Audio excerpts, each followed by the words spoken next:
Thank you for joining us, Mr. Singh. SkyMet has revised its monsoon forecast. What is it? We have actually the monsoon forecast now is 98% of the LPA. We had gone for 102% of the LPA in April, so we are still normal. 98 is very much a normal monsoon, but it's on the negative side of the normal. How has monsoon performed so far and how is it going to fare in August? The monsoon is normal. Today it is at 96. I think by August 1 it should be about 96 or 97. In August we have gone for 92% of the monthly LPA, which is basically it is in the normal range. See, the August has basically two parts. The first fortnight is when there is rainfall. It's good rainfall going all the way up till the 15th. Between the 15th and 20th, I think it will break. Between the 20th and 24th, there is a there is a revival. We'll have to see how small or big it is. And there's one small circulation that we think will be there at the end of the month. So overall, it will be a normal monsoon in August, but on the negative side. How have El Nino, MJO, and IOD affected the monsoon so far? It's really a push and pull going on between the three phenomenons that you mentioned.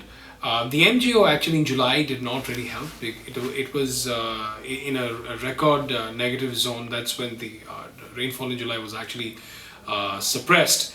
Right now, it's actually erratic, and it might become favorable in August, but we'll have to see. In terms of El Nino, El Nino is strong. Okay, there's no doubt about that. But there's one observation that I would like to make. Over the past week, the index has actually fallen. The region has cooled down a bit, so maybe that also will probably favor us. And the third one you mentioned was the IOD. The IOD is currently neutral, and in August it is supposed to become positive. Now, if that happens, that will be very favorable to the monsoon. So, as I said, they're all pushing and pulling with each other, and that is how it will continue. One of the major impacts of the MJO was the huge number of cyclones that were there in the early part of July, and that took away the moisture from the Indian Ocean in the first fortnight, and that was the reason why we had a suppressed rainfall regime for such a long period of time in July. Has rainfall in June and July benefited Kharif crop? Oh, absolutely. The rain in June, July together cumulative is 97%.